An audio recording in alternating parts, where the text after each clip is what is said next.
네, 유희정 기자의 취재 수첩 시간입니다. 울산 MBC 보도국 유희정 기자입니다. 어서 오세요. 네, 안녕하세요. 예. 자, 오늘은 김진규 남구청장에 대한 재판 얘기를 좀 해보죠. 네.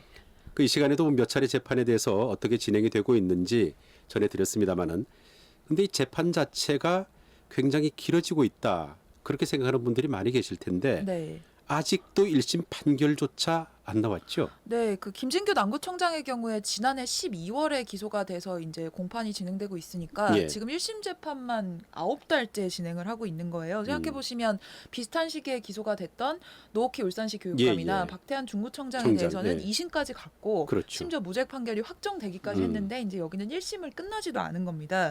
김진규 남구청장 같은 경우에는 이제 혐의가 여러 가지가 있어요. 예. 공직선거법 위반 혐의도 있고 정치자금법을 위반했다, 그다음에 변호사법을 위반한 혐의도 받고 있는데, 이렇게 여러 가지 혐의가 겹쳐 있고 거기에 이제 관련된 증거 자료나 증인들이 많다 보니까 네. 이런 걸 두고 이제 검찰 측과 공방이 좀 길어진 측면이 있기는 합니다. 근데 어쨌거나 이제 재판부에서 선거 관련 재판이니까 예. 최대한 마무리하겠다, 빨리 하겠다라는 입장을 계속 밝혀왔고, 그래서 대체로는 절차가 끝나가서 원래대로라면 지난주 금요일이었죠. 예, 예. 9일에 결심 공판이 내려질 예정이었습니다. 그래요? 이 결심 공판이 뭐냐면요, 그 법원의 선고가 내려지기 전에 1심 선고를 하기 직전의 마지막 단계입니다. 그러니까 예, 예. 검찰은 이 피고인에게 뭐 징역 몇 년을 구형하겠다, 벌금 몇만 원을 구형하겠다는 이 형을 요청한다는 구형을 하는 단계고, 예, 예. 그다음에 피고인과 이제 변호인 측의 최후 의견을 들어보는, 그러니까 이제 판사가 선고를 내리기 전에 마지막 단계라고 생각을 하시면 되는데 네. 이제 이게 지금 또 미뤄졌습니다. 그러니까 결심 공판이 예정돼 있었다고 했지만 네. 어떻게 예정대로 그러니까 열린 겁니까? 안 열린 겁니까? 안 열린 거죠. 예. 그러니까 원래는 9일에 열리기로 예정이 돼 있었는데 예, 예. 이게 갑자기 미뤄졌습니다. 아. 왜냐하면 그 결심 공판 9일에 열리기로 했는데 예. 이틀 전인 7일에 김진규 남구청장 측에서 위헌법률 심판 제청이라는 걸 했어요. 예, 예. 이게 이제 본인이 적용받고 있는 혐의가 아까 3가지라고 말씀드렸는데 네네. 그중에 공직선거법 위반 부분이 있거든요. 근데 이제 자신한테 적용된 혐의가 들어가는 규정이 예, 예. 법률이 헌법상 문제가 되는 부분이 있다. 그러니까 법률이 헌법에 위배되니까 이게 헌법에 위배되는 법률인지 아닌지 헌법재판소의 판단을 받아보고 싶다, 이렇게 요청을 한 겁니다. 근데 이제 피고인이 이렇게 신청을 하게 된다고 해서 헌법재판소가 바로 받아들여서 심판을 하는 건 아니고요. 예. 담당하고 있는 재판부에서 이 위헌법률 심판을 헌법재판소에 제청을 할지 말지를 결정을 해서 예. 재판부가 이거는 그럴 소지도 있으니까 한번 심판을 받아보자라고 하면 헌법재판소에 이제 재판부가 직접 신청을 하게 됩니다. 예, 예. 그래서 이것 때문에 이거에 따라서 재판 과정이 어떻게 바뀔지 모르기 때문에 원래 예정됐던 결심 공판이 지금 8월 21일로 지금 날짜가 미뤄져 있습니다. 미뤄져 있네요. 네. 자, 그러면 이 김진규 남구청장 측은 그러니까 왜, 무엇 때문에 문제가 있다고 주장을 하는 건가요? 그 그러니까 허위 사실 공표 부분이 지금 문제가 되는 건데, 예. 김진규 남구청장이 걸린 공직선거법상 허위 사실 공표를 보면요. 예. 이제 공직선거법의 250조에 후보자의 유리한 방식으로 허위 사실을 공표하거나 공표하게 한 사람은 뭐 징역 3년 이하, 뭐 벌금 얼마 이하 처벌을 받는다. 예. 그리고 그러면 그 허위 사실 같은 경우에 학력을 어떤 식으로 기재하느냐? 근데 학력의 경우에는 정규 학력이랑 그거 정규 학력에 준하는, 그러니까 우리가 정규 학력이라고 인정해주는 외국에서의 학위만 인정을 해준다. 예, 예. 그리고 만약에 자기가 정규 학력을 기재한다고 하면 그거를 졸업했는지, 예. 수료를 했는지, 했는지. 아니면 뭐 중퇴를 했는지 이런 여부를 다 적어야 되고, 중퇴라고 하면 자기가 다녔던 기간이 얼마나 되는지도 적어야 된다. 이렇게 그렇죠. 구체적으로 명시가 예, 예. 돼 있어요. 근데 이제 김진규 남구청장 같은 경우에 지난 지방선거 당시 문제가 됐던 게 본인이 울산대 경영대학원의 총동문회 수석 부회장이다라고 적은 부분이 있는데 이게 문제가 됐습니다. 예. 왜냐하면 김진규 청장 같은 경우에 울산대 경영대학원을 중퇴를 했거든요. 그래요? 근데 중퇴를 했는데 본인이 중퇴한다고 적지는 않은 상태에서 총동문회 부회장이라고 얘기만 하는 바람에 네. 유권자들한테 혼돈을 야기하는, 이 사람 졸업한 졸업했나, 것으로, 예, 수료를 예. 했나, 예, 이렇게 예. 혼돈을 야기하는 허위 사실을 공표한 것이다라고 이제 기소가 됐던 거죠. 근데 이제 당시에 이제 적었던 내용은, 이제 김진규 청장이 적었던 공보의 내용을 보면 순서가 본인이 연세대 법학과를 졸업했고 울산대 경영대학원의 부회장이고 전직 울산광역시 고문 변호사다, 이런 순서로 적어놨어요. 예, 예. 근데 이제 김진규 구청장의 주장은 울산대 경영대학원 같은 경우에는 그 정규 학위로 인정되는 교육 과정이 아니다. 예, 예. 그렇기 때문에 학력으로 이거는 볼 수가 없고 음. 자기는 이건 경력으로 쓴 거다. 그러니까 자기 학력은 연세대까지고 그 다음부터는 경력으로 쓴 거다.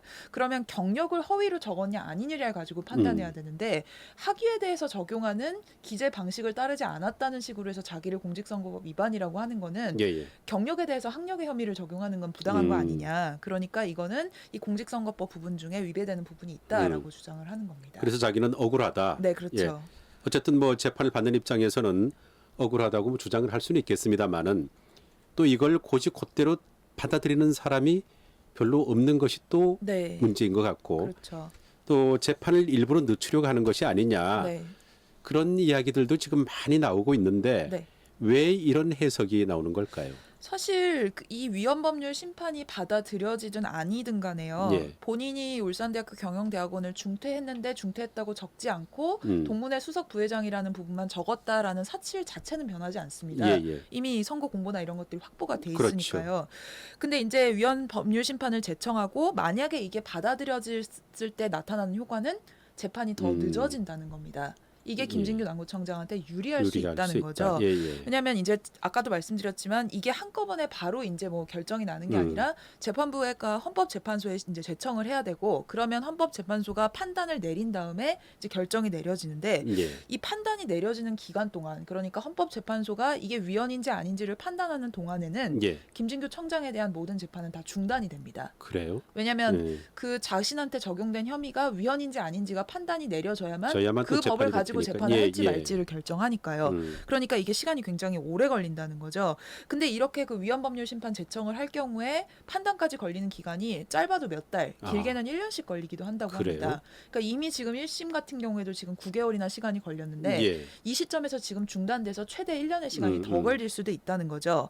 근데 아시겠지만 뭐 대법원이나 어딘가에 최종 판결이 내려지기 전까지는 무죄가 추정되기 때문에 예, 예. 그 시점까지는 김진규 이 직을 계속 남구청장이 할 거 아니에요. 그렇죠. 예. 구청장으로서의 신분을 유지하면서 계속 그 직을 유지할 수도 있거든요. 그러니까 어떤 재판 결과가 나올지 최종 판결이 어떻게 나올지는 모르겠지만 어쨌든 김진규 구청장 입장에서는 이 결과를 최대한 늦게 받아들일수록 유리하다는 겁니다. 예. 그게 최종적으로 무죄일 수도 있지만 예, 예. 최대한 늦게 받을수록 본인한테 손해보는 것이 아니기 때문에 재판을 미루는 전략으로서 이런 걸 쓰는 게 아니냐라는 분석이 있어요. 예. 이런 내용이 또 설득력을 얻는 이유 중에 하나는 음. 왜 이거를 이 시점에 와서야 신청했냐라는 했느냐. 겁니다. 왜냐하면 재판이 기소된 게 작년 12월이고 지금까지 9달 동안 재판을 하면서 그렇죠. 그동안 김진규 청장 측이 이거는 위헌의 소지가 있다라고 주장한 적이 단 한 번도 없습니다. 예. 그런데 1심 재판이 사실상 다 마무리되는 결심 공판을 딱 이틀 앞둔 시점에 와서야 아 이거 위헌의 소지가 있으니까 지금부터 예. 심판을 다시 받아보자라고 이 카드를 마지막에 꺼내들었다는 거죠. 예. 그러니까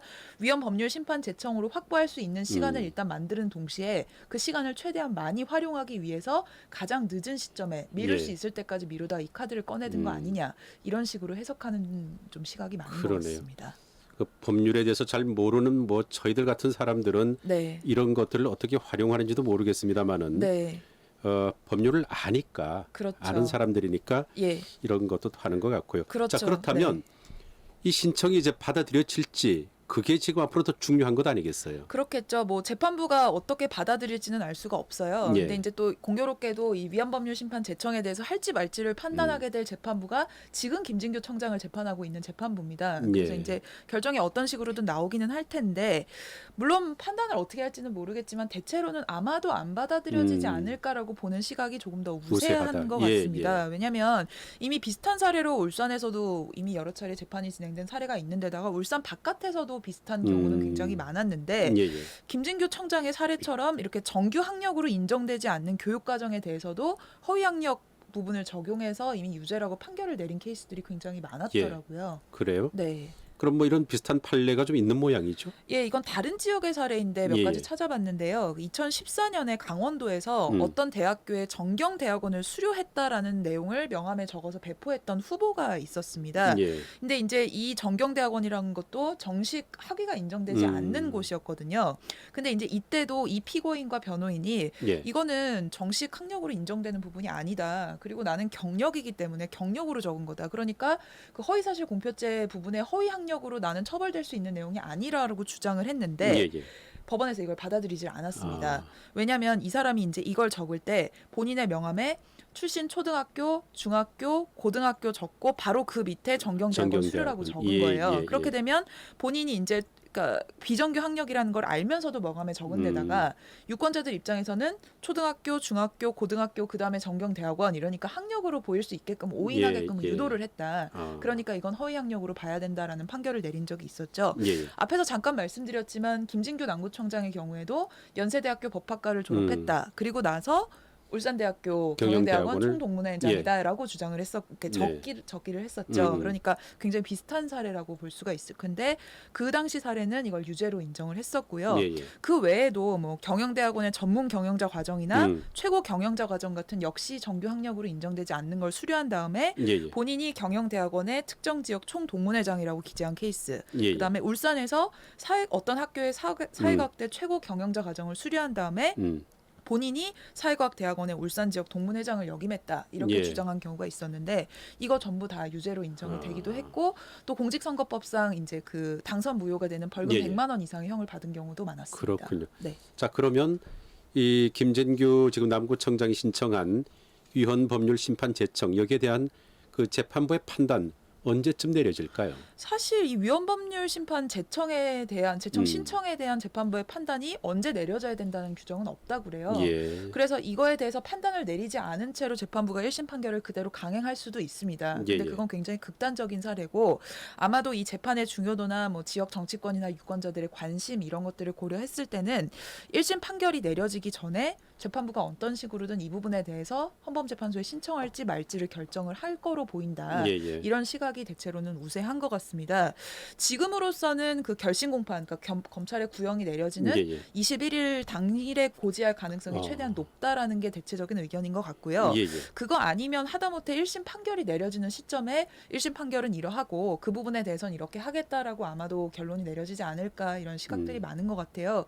이거에 대해서 지역 정치권이 아무래도 관심을 많이 가지는 거는 이거에 대한 최종 판결이 어떻게 내려지느냐에 따라서 남구청장 재선거를 할지 말지가 결정되는 그렇죠. 거겠죠. 예, 예. 그 재보궐선거가 가능한 게 내년 총선 때 한꺼번에 해야 되는데 예, 예. 내년 총선이 4월 15일입니다. 예. 그러면 공직선거법상 30일 전까지 판단이 내려져야만 하거든요.